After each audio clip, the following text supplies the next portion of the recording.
Hi, welcome to Astrobabble. I'm Donna from Donna B Astrology. And I'm Lynda from Scullywag Astrology. And today we are going to be talking about the horoscopes for the year ahead for 2023 for Virgo.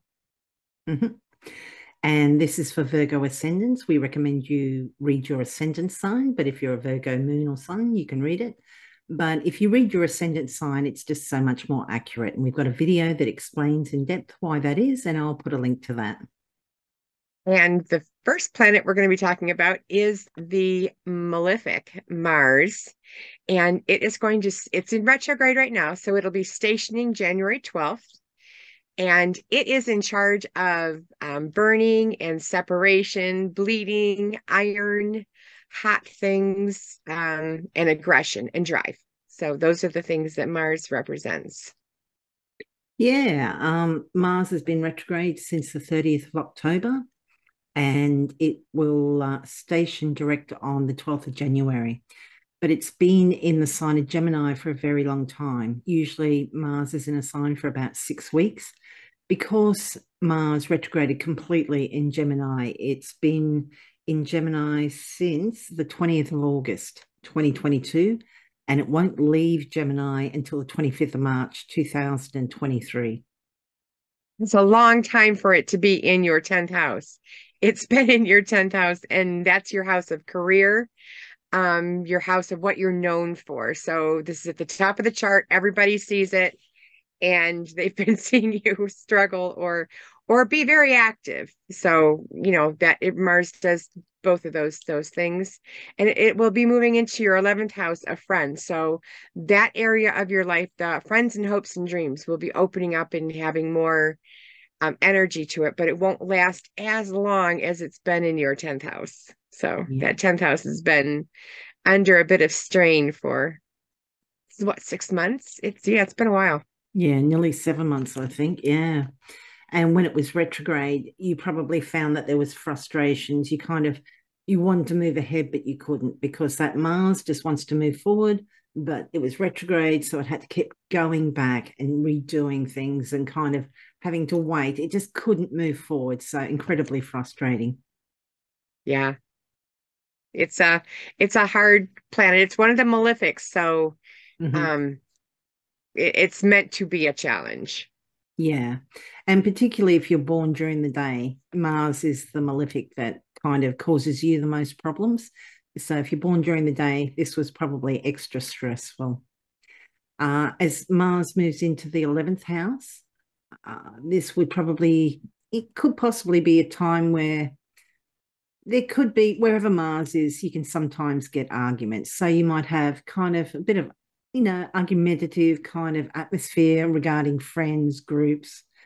A good way to try and mitigate that is kind of try and be more active. Use that energy, those Mars characteristics in a more positive way, like heroic, courageous, active. So, yeah, if you find that groups and friends are just not quite working, it's also your hopes and dreams in the 11th house and people that can assist you. So, just be aware that you might be coming off a little bit more aggressively than you realize around these people. Yes. Mars is also in charge of impatience and acting without thinking. So Yeah. that moving out of your 10th house will be helpful. Yeah, it certainly will be. And then we have the other malefic, Saturn. And Saturn is worse for people who are born during the night, so between sunset and sunrise. Yeah. And Saturn is in charge of restriction and no and rules and good foundation as well. As what's the other structure?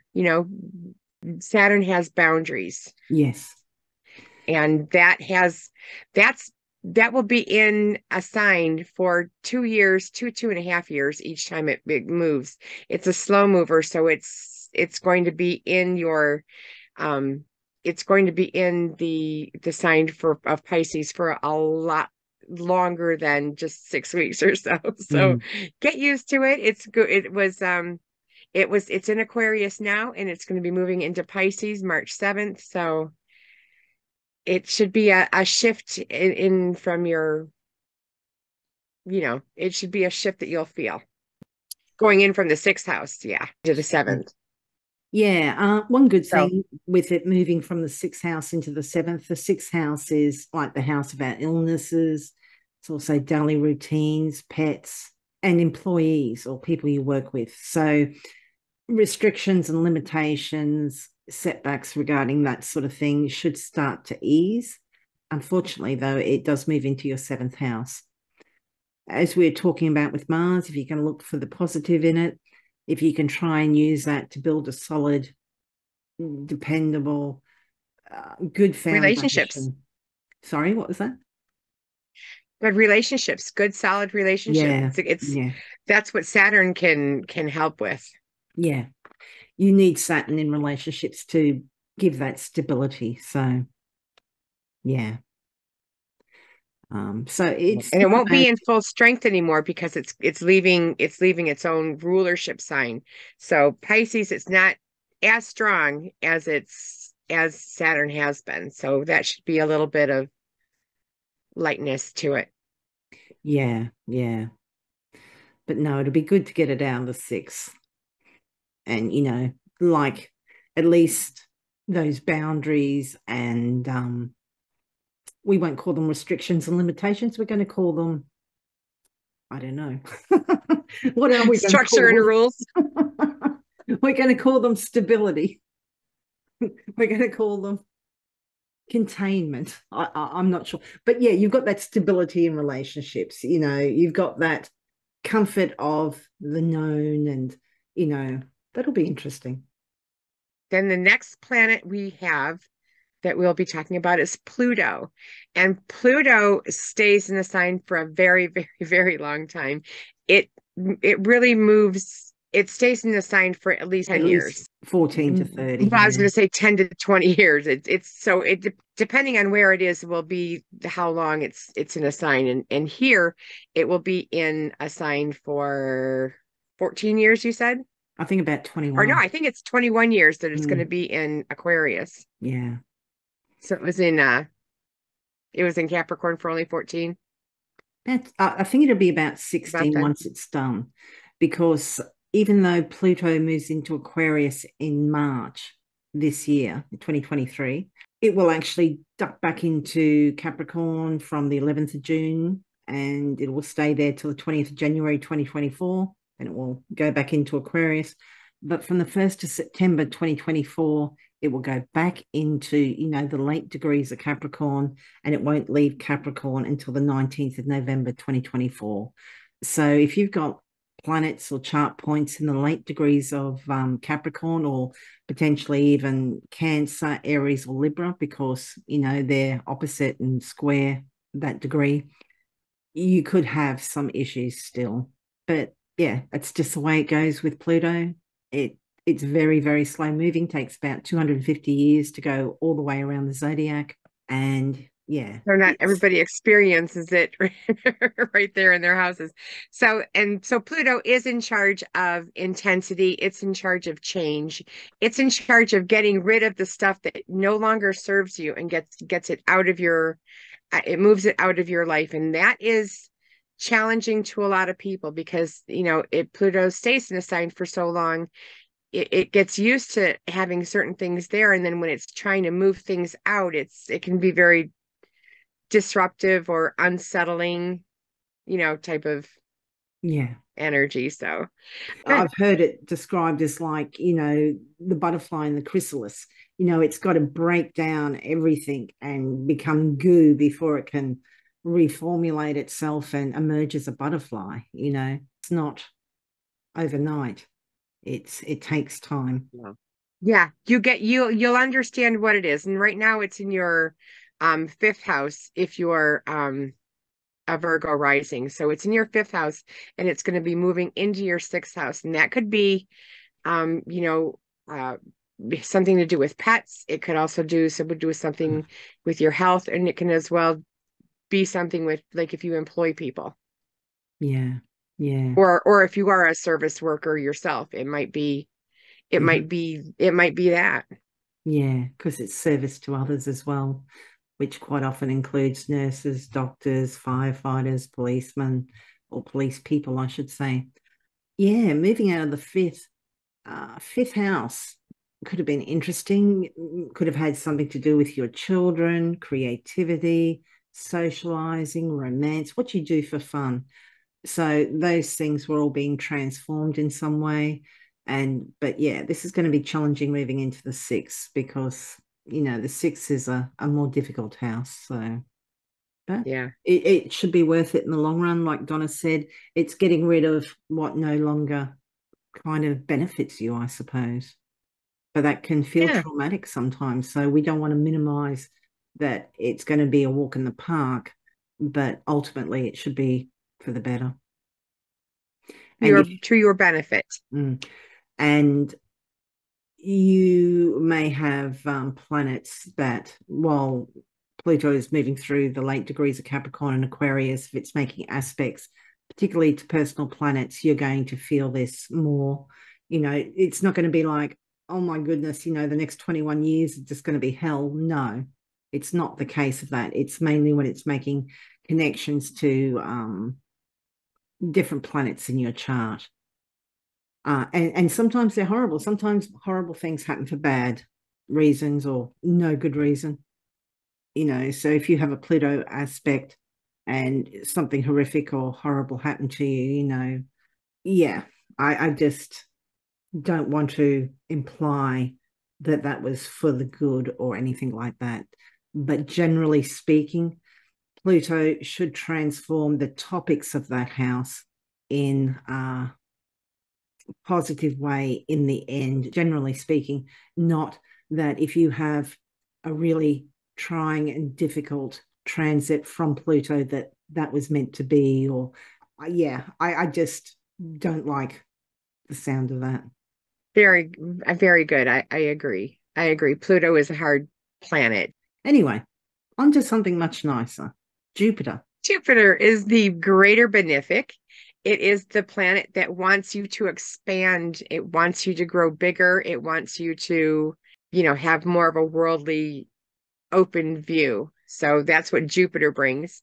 Jupiter is currently in your eighth house and will be going into your ninth house on May 16th. So, from your eighth house is in charge of, other people's money. So you might have gotten some bonuses from your either wills and trusts or loans might have come in. And yeah, Jupiter is the other, it will be in two signs for you this year. It'll be in Aries and Taurus. So Aries, Jupiter in Aries is when we are starting with Jupiter in 2023. That could give you a little bit more of drive, where Taurus is going to give you, I think, more things that are more tangible with Jupiter. Yeah, I agree. And it'll be moving into, your ninth house May 16th. So that is definitely a bonus to look forward to. And it will stay in Taurus until throughout the rest of the year. Yeah, Taurus in ninth house is a nice position. It's associated with foreigners, foreign travel, other cultures, religion, beliefs, the law, publishing, higher education. These are all subjects that Jupiter is kind of closely aligned with itself. So, yeah, not that we believe in the 12-letter alphabet, that puts Sagittarius, which is ruled by Jupiter, as the ninth house ruler, but sometimes they do kind of line up quite nicely. So, yeah, no, that'll be nice. Jupiter in the ninth, I think. And Jupiter in the eighth can be fun too, maybe an inheritance or, some windfall from a partner, like you said. Yeah, Jupiter is a nice planet, especially if you are a day chart. Mm-hmm. And for people with a night chart, Venus is your benefic. She's your lucky planet. So we start off with Venus in Capricorn at the beginning of the year. And then she quickly moves into Aquarius on the 2nd of January. She'll be there till the 26th of January and she'll be in your sixth house. The sixth house can be a troublesome house. It can be a little bit difficult. It's associated with things like illness, also pets. and employees. Can be your daily routines and that as well. So where Venus goes, same with Jupiter, they tend to bring gifts or benefits of some sort. And in Aquarius, maybe it will kind of lessen, perhaps, if there have been illnesses. And yeah, work working with co-workers or people that work for you should be more harmonious at this time. And then she will move into Pisces, into your seventh house, January 26th. And, in your seventh house, you're going to have the benefic helping you with your one-on-one relationships, which is very, very nice. Venus is known as the bright one, and she shows it in the seventh house, in Pisces, especially because Pisces she is exalted in. So Yeah. that will be very nice for the Virgos. Yeah. This is like a real bright spot, particularly for romance and relationships. Because it's not just romantic partners either. It can be business partners, or it can be really, really close friends. So, or one-on-one relationships, whether that's with a client or whatever. So, yeah. Then she moves into Aries from the 20th of February to the 16th of March. Aries, Venus in the eighth house could bring you benefits through a partner, because the eighth house is the second house from the seventh. So it's the income and finances and resources of a partner, whether that's a business partner or a romantic partner. There might be, a bonus, whether that's from a partner, whether that's kind of a bigger tax check than you expected, or insurances, come through for you, or an inheritance. So Very nice. And then on March 16th, she'll be moving into your ninth house. And that's where she's going to go back into her own sign, Taurus. And the ninth house has, a lot to do with publishing, legal matters as well. And she'll be in that house till April 11th. And on the 11th, she'll move into Gemini, which is your 10th house. And that's going to be your house of career. And the house of career, getting a benefic into it, you might get recognized at work, you might get a promotion. These will be good things that'll happen to you at work or what you're known for. yeah. And just briefly going back, Venus in the ninth, sometimes you can kind of fall for somebody from a different country or a different culture from Yeah. you. Venus in the 10th, sometimes, romance in the workplace. And then from the 7th of May to the 5th of June, we're going to have Venus in Cancer, which will be in the 11th.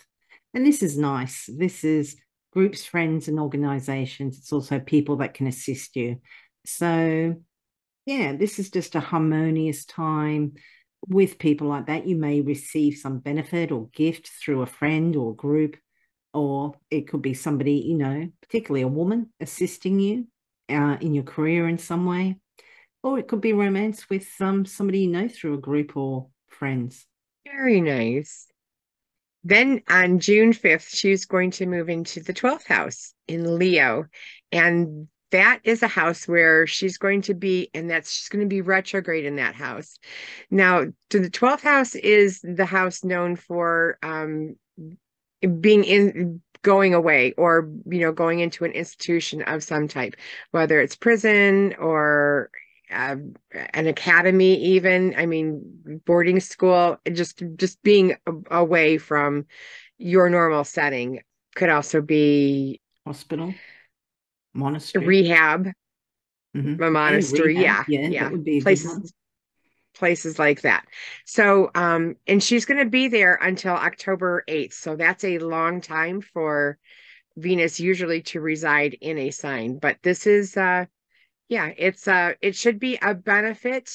Maybe it's something that you need to be, to go away, and you could even be writing a book, but it's going to be a benefit to you, Mm. hopefully. When, That's the idea. yeah, when Venus is retrograde, which she will be from the 22nd of July to the 3rd of September, we tend to be reevaluating Venusian type topics. So this could be romance or relationships and affections. It can be our values, our personal values. And it can also relate to things like beauty and art. So traditionally, this is not a good time to be starting a relationship. And if we take the retrograde shadow period into account, it would be from the 19th of June to the 7th of October. So between those dates, if you're starting a new relationship, it may not go the distance. You might beat the odds, but traditionally it's kind of like, no, it doesn't, it, it just doesn't seem to work. Everybody at the same time will be reassessing their values, how they are in relationships and that. And it will be in different houses for different people. But yeah, just something to be aware of. Yeah. And then on June or on October 8th, she'll be going into your first house, Virgo. And this should be a good time to get a wardrobe, get some new clothes, jewelry, a new hairstyle, something that's going to benefit and be a benefit to you as an individual, because the first house is the house of self, and that's where we're represented, and to the rest of the world. So, with Virgo, with Venus in there, she's not in her wonderful strength, but she does have a little bit of strength as in it being in your first house. Yeah. And then Venus moves into Libra, which she will have strength because she rules Libra. That will be from the 8th of November to the 4th of December. So that will be in your second house, which is a really nice house to have a benefic in. This is your house of income, finances, and your resources. Right. Yeah, you might benefit from like a bonus at work, or maybe a windfall from somewhere, or maybe you'll be gifted something, perhaps, something that's useful to you, a resource of some sort. Very nice. And then December 4th, she's going to be going into your third house from December 4th to December 29th. So that's most of the a good portion of the holiday spirit period. So in Scorpio, she's not in her best house. She is in detriment here. She's not going to be shining as well, but she will be able to bring good qualities to the third house topics of short distance travel, early education, as well as how you would communicate, and even with your brothers and sisters and cousins. That's also represented in the third house. So some good things for the holiday season for next year. Yeah. And then we finish up the year with Venus and Sagittarius in your fourth house of home. So this includes your parents, your home, your living situation, your heritage, homeland, real estate matters. So you may have some benefit through one of those people or one of those topics. Very nice. Oh, the eclipses. There's going to be 4 of them in 2023 for you. So, well, for everybody. And so the first one's going to be a solar eclipse happening on April 20th. And this is going to happen in your 8th house. This is going to be more outwardly showing, where the lunar eclipses are more internal kind of changes. And the lunar eclipse is going to happen May 5th, and that's going to be happening in your third house. You've had a little bit of these topics before because the eclipses have been happening in Scorpio Taurus axis, where it's now changing to the Aries Libra axis. But this last or this lunar eclipse in May is going to happen in your third house. So you might be wrapping up and figuring out what the eclipses were happening, that's what they were trying to do or change in your third house. That's where you'll feel them. Yeah. And then we have the solar eclipse on the 14th of October. That will be the first one in Libra. That will be in your second house. So this is associated with your income, your personal finances, and your resources. So that will be interesting. Eclipses are kind of a little bit of a strange energy sometimes. They can bring sudden, shocking changes sometimes. It kind of just upends everything in some way sometimes. If you have planets or chart points that are closely conjunct, opposing, or squaring the eclipse degrees, you're probably more likely to feel it. than if it just happens to be in, say, for example, your second house. If you had a planet at 21 degrees of Libra, then yeah, you're probably really going to feel it in your second house.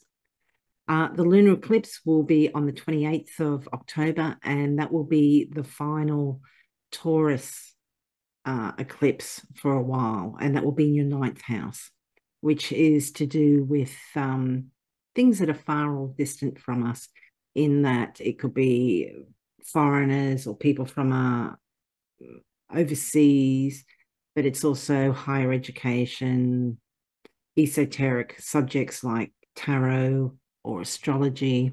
It's the law and publishing, higher education. So yeah, we're kind of moving from um, topics to do with home and what's close to us, family, our local neighborhood, short distance travel and long distance travel, foreigners and philosophy, law, all those sorts of things too.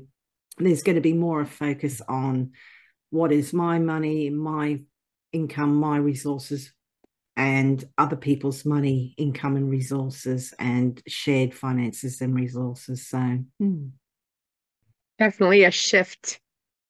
yeah, that should be interesting. So, that is the 2023 Virgo horoscope. We hope you find it helpful. If you're not already subscribed, we do full moon and new moon horoscopes every month. So about every 2 weeks, we've got a new video up about what's happening in the skies, what happens with, that current full or new moon. We also look at where the planets are, what they're doing, how they're interacting with each other, and explain that in a little bit more detail. So, yeah. Donna, where can people find you and what services are you offering? You can get a hold of me at donnabastrology.com. I have my contact information on my website there. And I do natal readings, year in advance readings. I do horary and electional readings, as well as I work with stones and crystals for supportive health care. Yeah. And Nice. Lynda, what do you do and where can people get a hold of you? I'm at Scullywag Astrology and I do natal readings, I do relationship readings and year ahead readings. So yeah. Wonderful. Yeah, and please, if you're watching this and particularly if it's a little bit later in the year and like something happened, you're like, oh my God, that happened, or drop us a comment. We'd love to hear how different people are experiencing the different energies with the sky. That's how we all learn. So, Sounds great. So take care. I hope 2023 is good to you, Virgo. Ciao. Thank you. Happy New Year, Virgo.